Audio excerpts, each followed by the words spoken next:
Few people know more about the inside of the White House than my next guest, Michael Smith.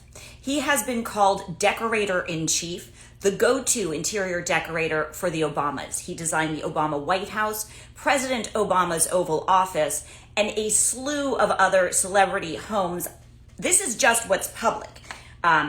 Not telling any tales. He's worked with Cindy Crawford, Steven Spielberg, Shonda Rhimes, and Rupert Murdoch. But he's going to come on now to talk to us about what it's like to decorate the Obama White House and a little bit about what's inside the White House today. I'm inviting in Michael Smith. He is book, gorgeous. Oh, look, you can see my Kim Kardashian ring light. Can you see it? Design. Hey. Hi. How are you? Chic. I am well. You look gorgeous. Thank you. Designing History, the Extraordinary Art and Style of the Obama White House. It's a gorgeous book. Thank you.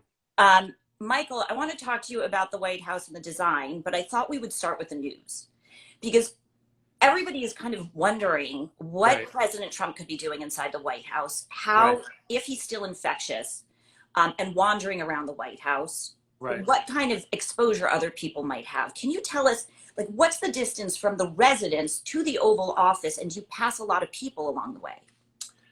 Well, I mean, look, there's a lot of, I mean, you do. At the minimum, you know, the elevator between the residence and the public floors where you'd have to go to get to the West Wing is tiny, and it's manned. It's a manned, generally a manned elevator with the president. So I mean, it could be, it's possible that that they're giving him a very wide berth and he's able to kind of traverse the residence to the West Wing.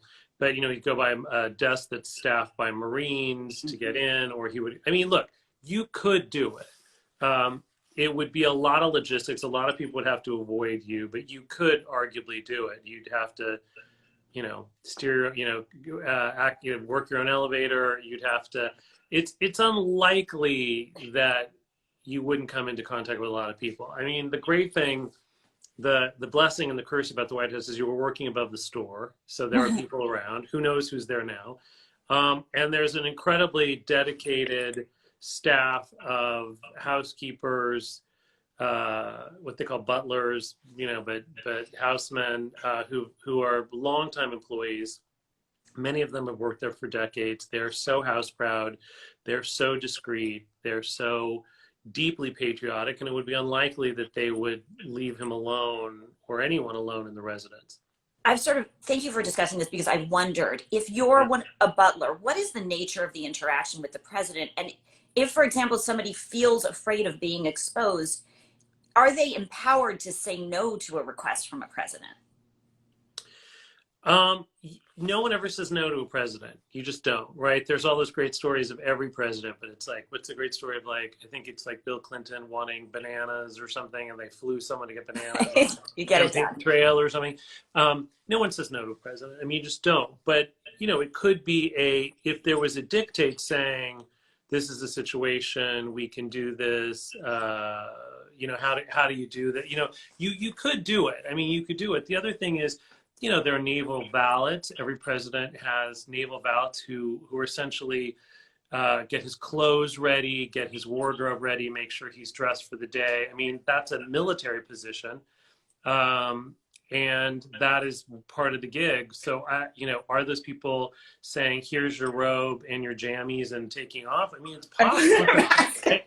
I mean, look, if it came from on high, if it was a presidential request that I am avoided and that you stay away from me, it's completely possible. In the same way that the residence, when I was there, was very much, you know, there were senior staffers who never went upstairs in the White House for the entire time. The Obamas were there because they ran it. It was a private family house, right? They had little girls, and, you know, anyone who, like, if even I went to put something in the house or change, you know, put a curtain in or something, we had to do it at a time when the first family was not there or they were on vacation or whatever. So you can control that privacy or that inaccessibility if you want to. The question is, we don't know what happened. We don't know a lot. And I should say that the president's doctor is saying he's no longer infectious. So, okay, maybe that's So the point is, it's I mean, look, it's unlikely. It's like, you would have to be, it would have to come from the top. It would have to be a dictate given by somebody incredibly anticipatory of trouble, highly empathetic. And I think it just came out today that several people on the third floor tested positive today. So they were staff people. So including, you know, the person, the position, the person who runs the residence, the house part of it is called the head usher. It's like just a 19th century holdover called the head usher. So you're essentially the executive director or the executive person of the White House. The assistant to the head usher also was reported today as being positive. So there you go. Okay, let's turn to your work because this book is out. It's gorgeous. You've said that designing the White House is like, I want to get it right, building a model ship in a bottle. Would you explain what you mean by that? Well, I mean, again, that issue of trying to get inside. So you're, I go to your house, I bring you a chair, I knock on the door, I bring in the chair. Okay. White House, not so fast. Chair sent to an offsite location, chair inspected by Secret Service, meeting where, Mrs. Obama's not in the house or somewhere else. And I have a brief window to get to Washington, get the chair that hopefully has been cleared by the Secret Service, sent to downstairs, can get upstairs. It's like that nothing is a direct movement. It all has to go through all these steps, and like sailing, you tack back and forth until you kind of get stuff executed. And it's just, it's the nature of all these levels of, at the minimum privacy and at the maximum, security and, whatever that has to happen. I wonder how you make a decision like walking into the Oval Office. I'm sure you have a very strong point of view, knowing you, about what should be done. But what do you do when the commander-in-chief disagrees? Did you have a strategy for winning over the commander-in-chief in a design fight? You know what? I have a strategy for winning everyone over in a design fight. It's interesting. It's such a funny thing. There's when I look back at it, and I don't know when I flicked the switch on this, but, I talk about it in the book. It started when I first met the Obamas and went to their house in Chicago. And the president-elect said to me, we're standing, I'd gotten a hug from the hugger-in-chief. And I like that Alyssa Mastromonaco is on here. She keeps taunting me. She knows too well what it like. She knows exactly what truth to power. She can call you out. Yeah, totally.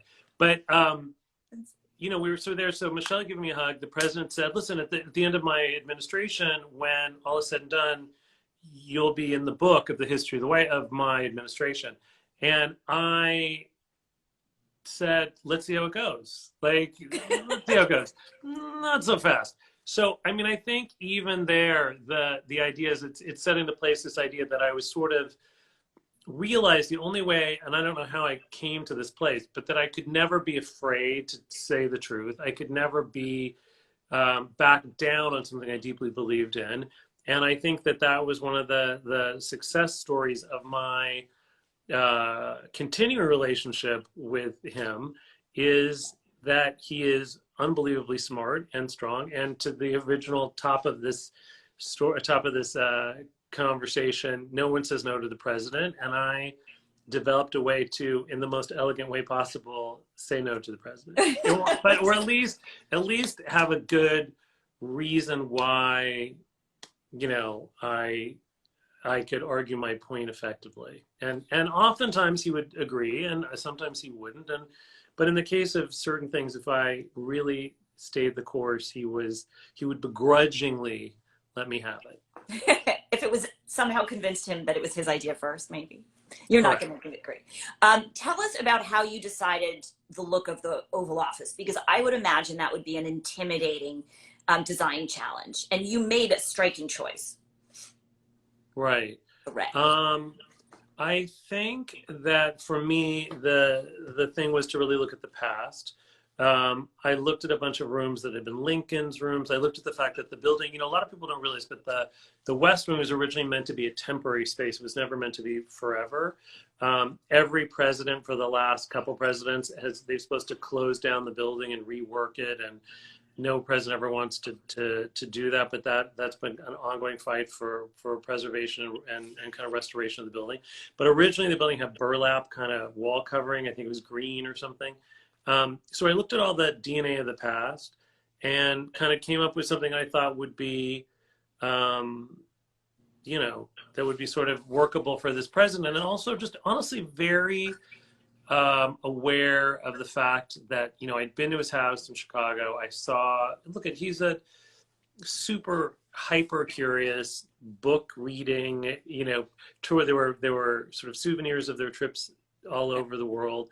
And I think the reality of it is that I just wanted to do something that was just calmer, more peaceful. I was constantly aware, I think, of trying to create a retreat from the intensity of the job, because I was so hyper aware of how intense it was going to be, and, you know, and what the pressure was going to be. But Sally Quinn wrote the best thing about it when the New York Times wrote the article about the way the room looked. And, you know, you can never win. It is literally the most unpopular gig, because half the people hate it, half the people like it, the rest of the people think you weren't historical enough, some people think you weren't, you can never ever win. There's no way to win in this situation. But one of the things, but Sally Quinn said that I can't remember, I'm paraphrasing, but she said something about that, how, you know, it looked like you'd have tea in the George Bush Oval Office, and that my Oval Office looked like, let's have a quick espresso and get down to work. And that was exactly the objective, which was, let's not make this you know, neo-plantation, you know, Williamsburg kind of thing. Let's really make this a working office that honestly needed to be kind of compressed a little bit. I think you've been in the office, it's television ready at all time. The light is intense, and it's like being inside a basketball court a little bit. And so I think anything to make it more comfortable, because you really do want a president who feels comfortable staying in that office, reading their briefing books, and working late into the night. So when you get this gig, do you get sent books of art that are available from the U.S., you know, holdings at the Portrait Gallery or at the museums across D.C.? Do you have access to every piece of furniture that the U.S. government may have ever possessed? No. No. No, because I would have taken half the top floor of the State Department if I could have, but because there's such good stuff there. No, you get none of that. You get like a kit, right? You get these very glamorous photos of the rooms of the outgoing president. You had no sense of scale. You can go to the warehouse outside. You know, you can go to the warehouse that's outside of Washington, where since Mrs. Kennedy, there's no deacquisition. So you have like Barcalounger and a piece of wall-to-wall carpet from, like, you know, Betty Ford's sitting room, or, you know, just like everything, It'll never be reused, they keep it. Well, you don't know. And it's all, I mean, I think the point is who knows what it'll be reused, but then, you know, there's a lot of furniture that you do reuse and you do recover. And that's part of but there's nothing, I thought it was going to be like Treasures of the Inca or the Met or something. And there was nothing like that. Everything good is really in the building. Amazing. One of my favorite stories you tell is about Inauguration Day, because I would imagine you would have weeks to go in and carefully set things for the future president. What's the reality? No. Fire drill. It's all very calculated. First off, when the First Lady went to see Mrs. Obama, when the Mrs. Obama went to see Laura Bush, two first ladies, and they have this meeting and everything, I was like, oh my God, there's something, someone doesn't like me. I should be not with them, but like touring the White House. This is what I should be doing. It's like, it's essential. This can't be protocol. I must be being, I don't know what it was. I thought I was being somehow held back or Right. Unpopular, not picked for basketball, the proverbial fear every day I wake up. But in fact, this is a tradition in situations where there's been one-term president, like the Carters and the Reagans. Mrs. Reagan had never been upstairs because they had beat the Carters and there was animosity there. So that never happened. So it's very common, but you show up, there's something like 11 o'clock in the morning, the incoming president meets for coffee in the Blue Room with the outgoing president. They both get in the car and their motorcades go to the inauguration. And you have from then to basically 3 or 4 in the afternoon to move in one president and move out. But now, by the way, there's two trucks in front, like two. And by the way, in England, it's worse because you have less time and you don't know until the day of if you actually have won or Oh not. my So God. you're That's packed, ready to go, even if you might stay. oh, brutal. So it's That's a really brutal. crazy thing. But then, and then I had this crazy, my situation was I had more time, which was sort of bittersweet because Senator Kennedy collapsed at the Senate lunch, Right. the congressional lunch. And so there, everything was delayed. So I had a little more time, but it's still, it's like, There are pictures in your book of your view out as you're madly decorating the residence while they're being inaugurated or having their inauguration day. You just don't even have access to the building until the moment they move in. I never no, imagined it's that. crazy. Well, and in the book, I talk about this thing because unlike some other beliefs, the Obama inauguration was the biggest inauguration in history and had No, more no. people on the streets and on the thing. And so there were like rings of security around the White House. And they called me and said, would I spend the night in the basement, in the bunker, essentially on a cot? And then I would come upstairs. And I was like, no. I mean, I was so scared. I was like, what if I wake up? What if I am in my pajamas and I run into Laura Bush? What if I was like, there's no way. It's like, it was such a scary thought. So they very kindly allowed me to walk from the Hay Adams across the street, like at 7 a.m. And then I was held underground basically until, like I could go upstairs. But you're like, and by the way, I've never really heard his entire inaugural speech, because the White House is soundproof essentially. So it's why people can bang the drum against the current president all you want, can't really hear you. Wow. But I could see people around the Washington Monument, but I couldn't really hear anything or couldn't hear anyone. And it was so surreal because you knew all this stuff was happening, but you couldn't. The only thing at some point you could hear as the presidential parade got closer, you could hear the vibration of people cheering outside, but you kind of, so it's really surreal. And I tell the story of like being upstairs because everyone, because of we sort of finished, and then because there was a delay because of Senator Kennedy, I was upstairs walking around kind of just adjusting everything, and Barbara Walters calls me. And who I've known forever. And Barbara asked me something I can't remember. Give me some. I don't know. What would you say? I need color commentary, right? So I was like, and I gave her something, and then I walked downstairs and I see her on TV, and she's saying what I just said. So it was like this really weird, surreal situation. But yeah, it was weird. Being really in the center fun. of the bubble. So I imagine I know you worked with Mrs. Obama closely, and one of your big motivations was to create a livable space for their girls. Yeah, was number one. Was that a real challenge inside? Because can you help people understand? I've been up to the residence very briefly in the Bush years, and I experienced it as quite an institutional space. Like the hallways are very broad in the way that a museum might have broad hallways. It didn't feel homey to me. So was it hard to make it feel homey for a family? Yes, I think I think what you don't know is, and all the pictures don't tell you, is how tall the rooms are given their proportions. So everything is like really kind of jumbo tall. So you kind of, every time you would go into a room, you were kind of shocked by, even though on a plan it looked like a relatively normal space, it had this kind of heroic thing because of the proportions.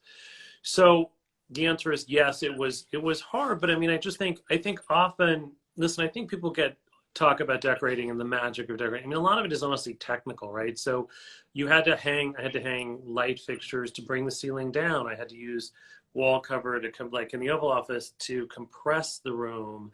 There was stuff that you had to do just to make it feel more livable and kind of more accessible. And like the biggest thing we did is put this huge amount of effort into putting lighting in the windowless parts of the upstairs residence, the central hall, and lighting art and stuff, which made it so that the girls could actually do their homework in a room, or you put lights over their desks so they could actually see and stuff like that. Because I think those are the things that people are not conscious of, is that, it's a lot of it was just to make it work in a way that worked for a young family. And, like the Bushes were so lovely, but they were like eating like on presidential china, their meals, served, they weren't eating, sitting around having family dinners and Right. stuff. It was a different story. Different families, yeah.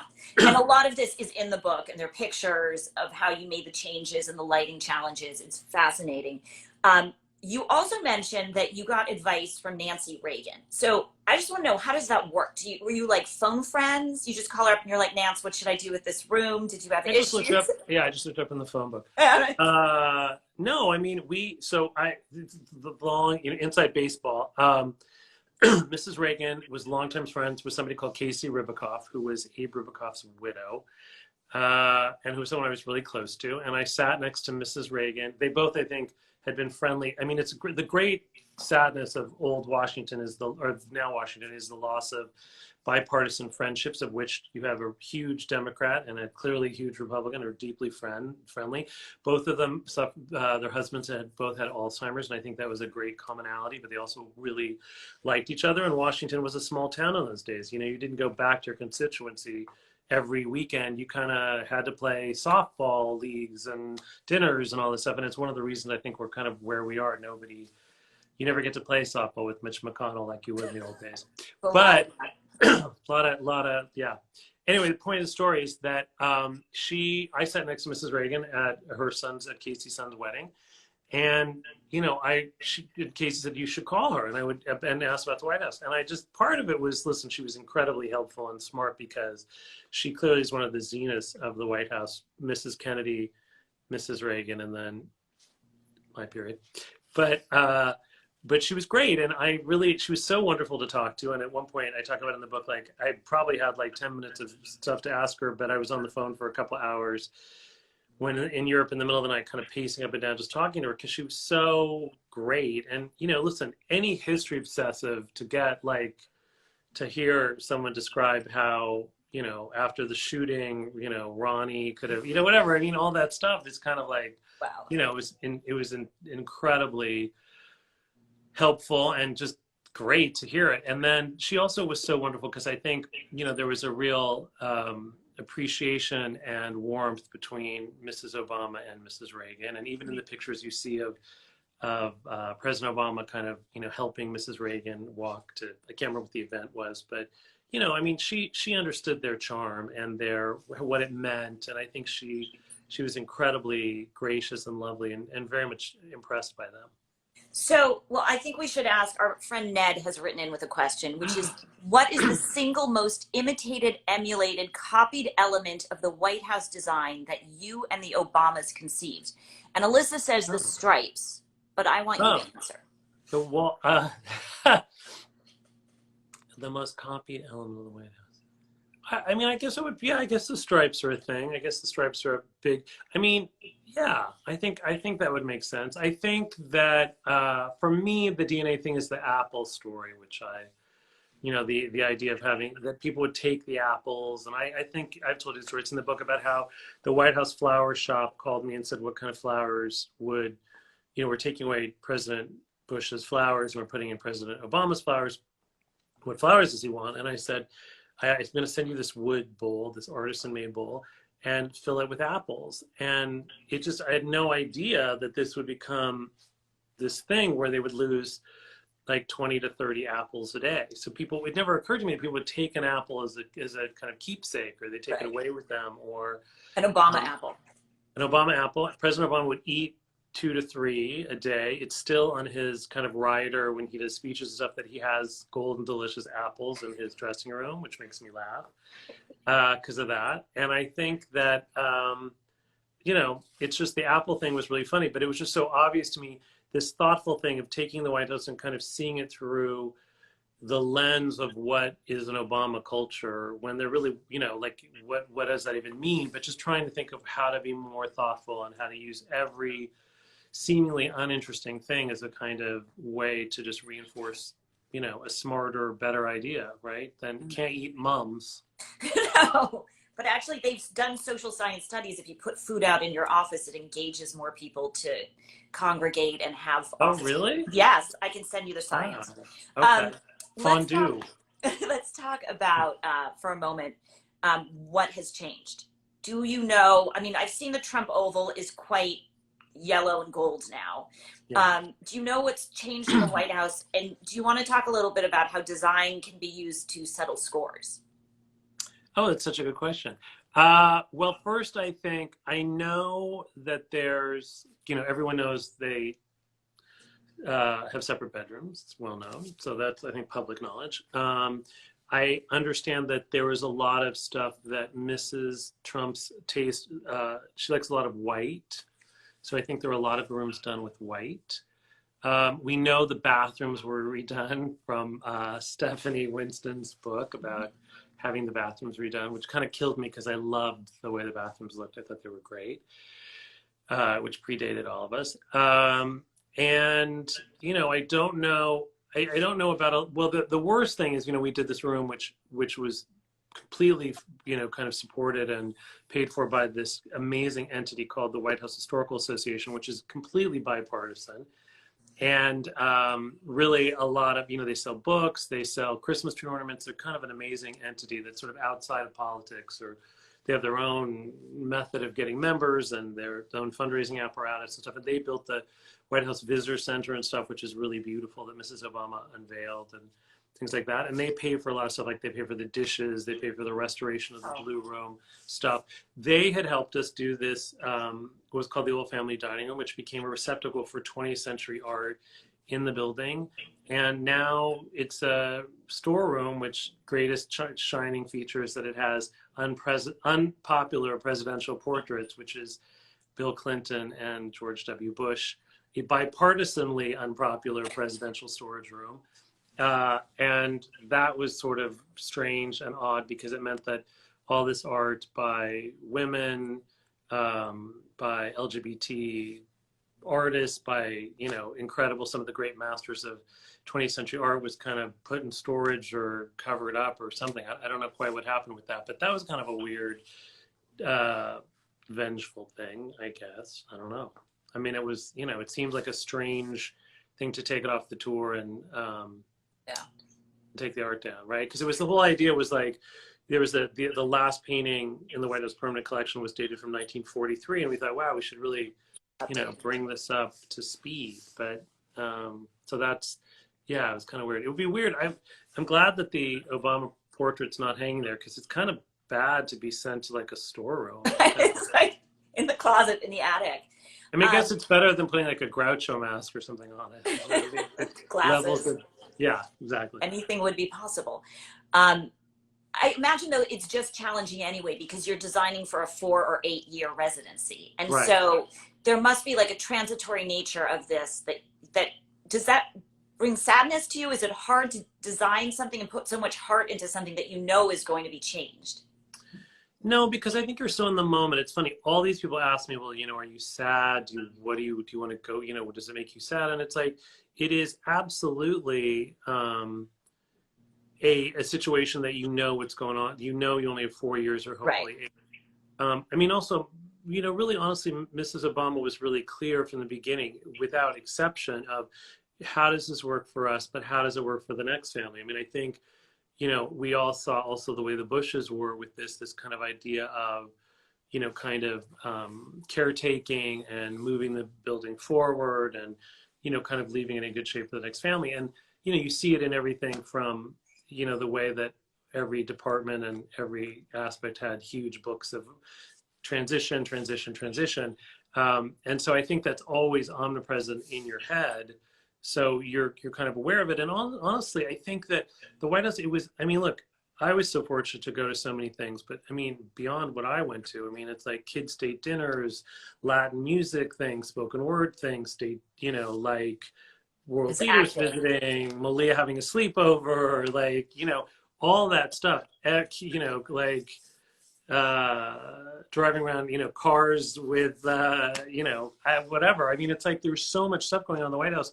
And I think when you've used it the way it was intended, right, which it was really America's house and no one ever lost sight of that.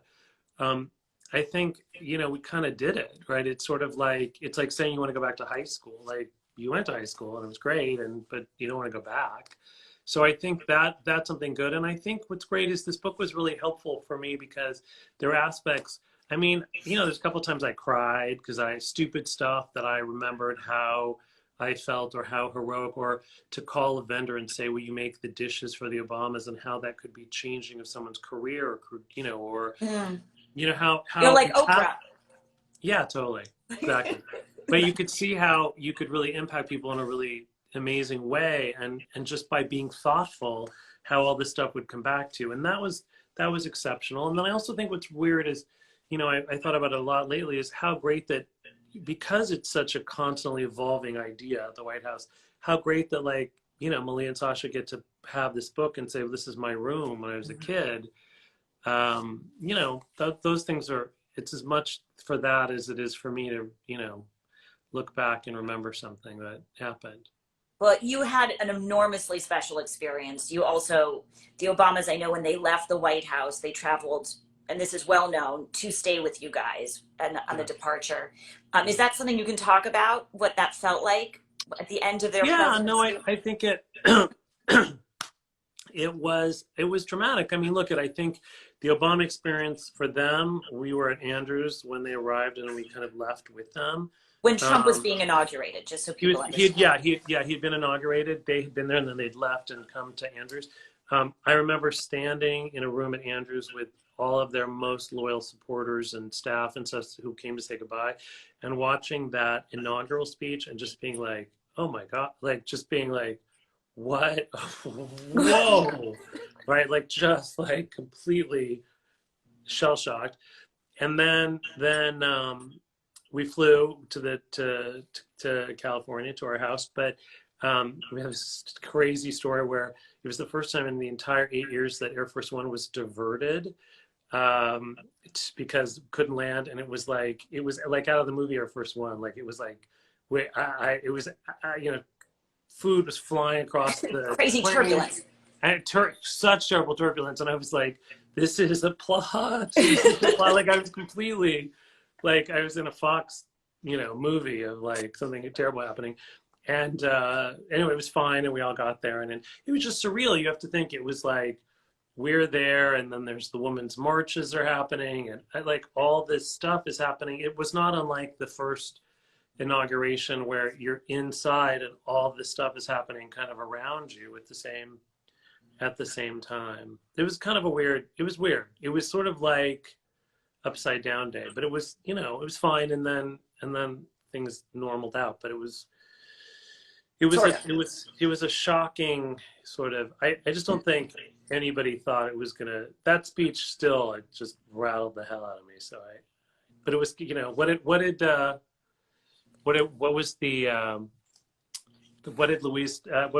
what should Julia Louis-Dreyfus say at the convention? Something about like American Carnage. We didn't know that was a campaign promise. Yeah. We didn't think it was a campaign promise. Yeah. Yeah.